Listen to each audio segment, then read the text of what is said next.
Bapak Wakil Menteri Ketenagakerjaan. Sebagai Wakil Menteri, kok Bapak datang ke perusahaan karena pengaduan dari karyawan yang ijazahnya ditahan. Tapi masuk aja nggak boleh. Boleh nggak ceritakan kronologisnya? Ya, sebetulnya itu hasil aduan. Surabaya ya? Surabaya, ini Jawa Timur. Ini kejadian di Jawa Timur.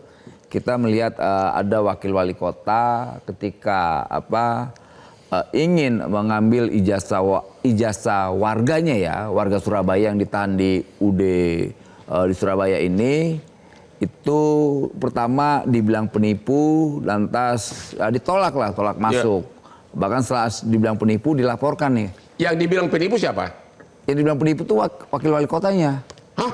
Wakil wali kotanya wakil menteri penipu. Ditolak, wakil wali kota juga dibilang penipu. Nah kacau juga itu, kita kaget juga. Wah itu saya mau kenalan sama itu pengusaha, punya nyali banget itu. Nyalinya gede banget lah. Ya? Akhirnya kemudian ada warga coba minta Pak Wamen coba datang deh. Saya pikir kan ini Pak Armuji ini kan tokoh ya, tokoh lumayan, orang ini orang Madura yang punya nyali yang minta ampun. Dia aja nggak dihargain. Saya bilang coba saya datang nih. Kita kan coba mendengar apa sih kejadian di sana gitu loh. Kita datang, coba kita sidak, kita diskusi. Saya datang ke sana pun nggak dihargain juga, nggak dikasih masuk. Tadi pintu gerbang udah dibuka lah gerbang itu. Yeah. Kemudian kita datang, tidak dikasih masuk. Kita bilang, Bu, kita ini dari wakil menteri, saya nama Immanuel SOP lah ya, kita kenalkan nama kita, institusi yang datang, kemudian siapa aja yang datang saat itu adalah Kapolres, lantas Wadir Krimum Polda Jawa Timur, kemudian beberapa anggota dewan, lantas kepala dinas dan pengawas, itu nggak dikasih masuk, dikunci itunya. Saya bilang ini kaget kita, akhirnya polisi berkali-kali meyakinkan, yang kita lihat tuh Pak Kapolres saat itu meyakinkan, Bu ini yang datang ini wakil menteri, dia diam aja. Udah berkali-kali itu dilakuin, akhirnya dibuka, entah kenapa saya nggak tahu, dibuka dari pintu sebelahnya.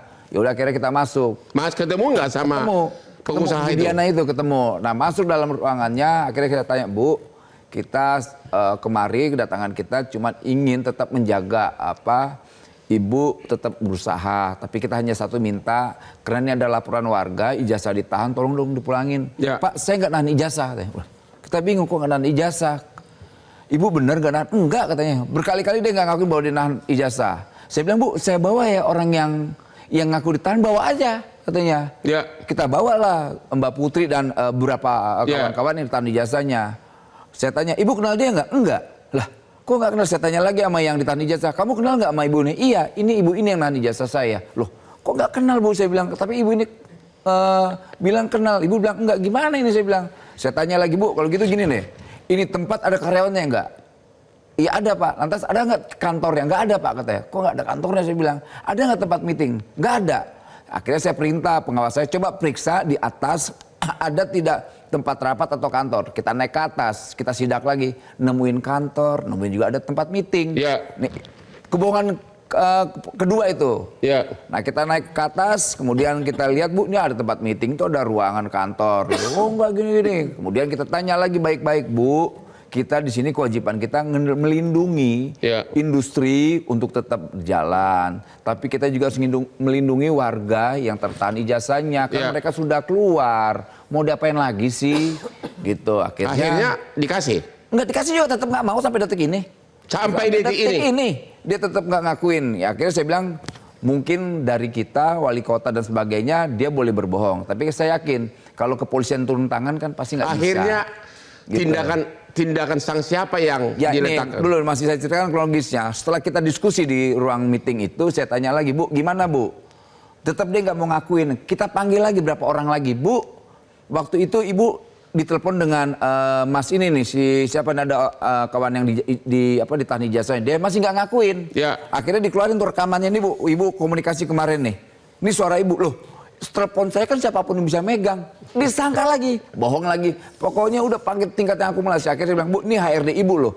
Ya dia lupa saya teh. Bahasanya seperti bahasa hukum lah. Lupa, nggak tahu, sama apa lagi lah. Nggak ngerti lah. Jadi kalau nggak lupa, saya lupa, nggak tahu, pas saya nggak ingat, lupa nggak tahu nggak ingat itu kan jawabannya. Mungkin lah kalau gitu siapa Bu hari ini yang HRD di sini? HRD-nya sudah resign tanya, udah resign. Lah nggak diakuin HRD lamanya. Kalau gitu Bu, gini Bu, kalau seandainya Ibu nggak kenal, dia nggak merasa kerja di sini, kita uji aja. Pasti dia tahu lingkungan tempat ini. Ya. Akhirnya saya uji, Dek, Mbak Putri, tahu nggak kamu pernah kerja sini? Pernah Pak.